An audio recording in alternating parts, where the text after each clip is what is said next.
ان لوگوں کا راستہ جن پر تو نے انعام کیا۔ تو اللہ تعالیٰ نے دو راستے آپ کے سامنے رکھے ہیں، ایک انعام یافتہ لوگوں کا راستہ ہے، اس میں آدم علیہ السلام ہے، نوح علیہ السلام ہے، ابراہیم علیہ السلام ہے، موسیٰ علیہ السلام ہے، اور عیسیٰ علیہ السلام ہے، خود محمد صلی اللہ علیہ وسلم ہے، اور نیک لوگ جتنے بھی اس راستے پر چلے ہیں، ان کے راستے پر چلو نا، ان کے راستے پر چلو۔ کتنے راست باز انسان تھے، کتنے اللہ کی بندگی کرنے والے تھے اور اللہ کے علاوہ کسی سے نہیں ڈرتے تھے، ان کے راستے پر چلو۔ تم نے تو چلنا شروع کر دیا جن کے اوپر لعنتیں پڑی تھیں اور جن کے راستے سے بھٹک گئے، حالانکہ دعا مانگتے یا اللہ ان لوگوں کے راستے پر نہ چلانا جو گمراہ ہو گئے، جن پر تیرا غضب نازل ہوا، یعنی یہود و نصارہ کی بات۔ تو آج یہود و نصارہ کو آئیڈیل مانتے ہو، ان کے راستے پر چلتے ہو، سارے طرز وہی ہیں، عقائد وہی ہیں، طریقے وہی ہیں، رسم و رواج وہی ہیں، تو پھر کس طرح تم جنت میں جاؤ گے؟ یہ میری سمجھ سے باہر ہے یہ مسئلہ کہ یہود و نصارہ کے راستے پر چلو۔ اور نبی علیہ السلام نے اپنی زندگی کے آخری دنوں کے اندر کہا تھا لعن اللہ علی یہود و نصارہ اتخذوا قبور الانبیاء و صالحین مساجدہ، اللہ کی لعنت ان یہودیوں کے اوپر، ان عیسائیوں کے اوپر، انہوں نے اپنے انبیاء اور صالحین کی قبروں کو مساجد بنایا تھا، یعنی قبروں کے اوپر جا کے سجدے کیے تھے۔ وہ سب کچھ جو مسجدوں میں ہونا چاہیے تھا یہ قبروں کے ساتھ کرنا شروع ہو گئے۔ تو میری قوم کے لوگوں یہ سب کچھ کر رہے ہو یا نہیں کر رہے ہو؟ باٹی لاہور میں جا کر دیکھو، یہ سنا ہے کہ زائرین کی سہولت کے لیے یہ غریبوں کی یہ جو دکانیں یہ مسمار کر دی گئی، زائرین یعنی کفر و شرک کرنے والوں کو سہولت دینے کے لیے۔ اور یہی پروفیسر غفور نے کہا تھا کہ مجھے کامیاب کرو، میں راولپنڈی سے آنے والی جو سڑکیں ہیں یہاں بریمام، یہ اسلام آباد کی سڑکوں کی طرح میں چوڑا کروا دوں گا تاکہ آسانی کے ساتھ یہ مشرک وہاں کے اپنا ماتھا ٹیک دیں۔ تو یہ تو شرک کے رکھوالے اور شرک کے خدمت کرنے والے ہیں، یہ حرمین کے خادم نہیں ہیں، یہ شرک کے رکھوالے ہیں۔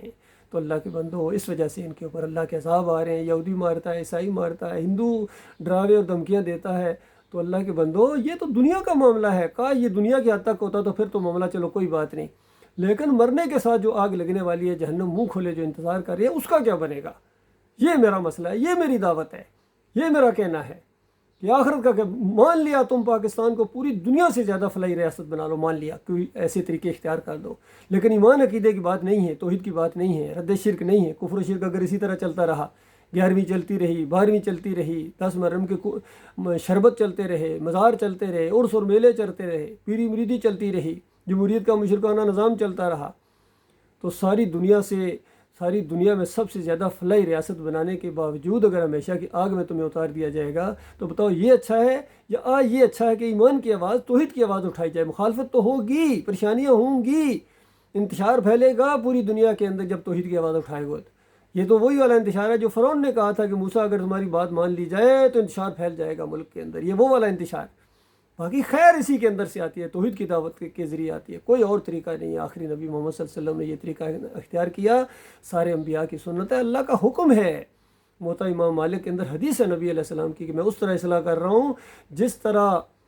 پچھلی قوموں کی ہوئی ہے، اور آئندہ جب کبھی اصلاح ہوگی اسی طریقے سے ہوگی جس طرح میں کر رہا ہوں۔ تو اللہ کے بندو یہ بات مان لو، اللہ تمہارے ساتھ ہوگا،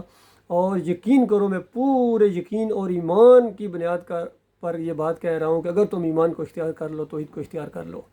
تو یہ آج کا امریکہ، آج کا روس، آج کا چائنا، آج کا جاپان، آج کا یہ فرانس اور جرمنی اور یہ سارے ممالک تمہیں جزیہ دیں گے، انڈیا تمہیں جزیہ دے گا،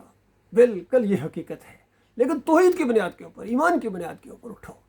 لا الہ الا اللہ محمد رسول اللہ کی دعوت کو لے کر آگے بڑھو۔ کوئی فرقہ نہیں ہے، کوئی مسلک نہیں ہے، کسی کو نہیں پکارا جائے گا، کسی اور کی نظر و نیاز نہیں ہوگی، کسی اور کے سامنے رکوع اور سجدے نہیں ہوں گے، صرف اللہ کی بات چلے گی اور اللہ کے رسول صلی اللہ علیہ وآلہ وسلم کی بات چلے گی۔ کسی پر چوٹ لگے کوئی ناراض ہو، جب یہ موقف اختیار کیا جائے گا کس طرح دیکھنا اللہ تعالیٰ آپ کے راستے کھولے گا۔ اللہ تعالیٰ غور و فکر کرنے کی توفیق عطا فرمائے۔ وقول کو لہٰذا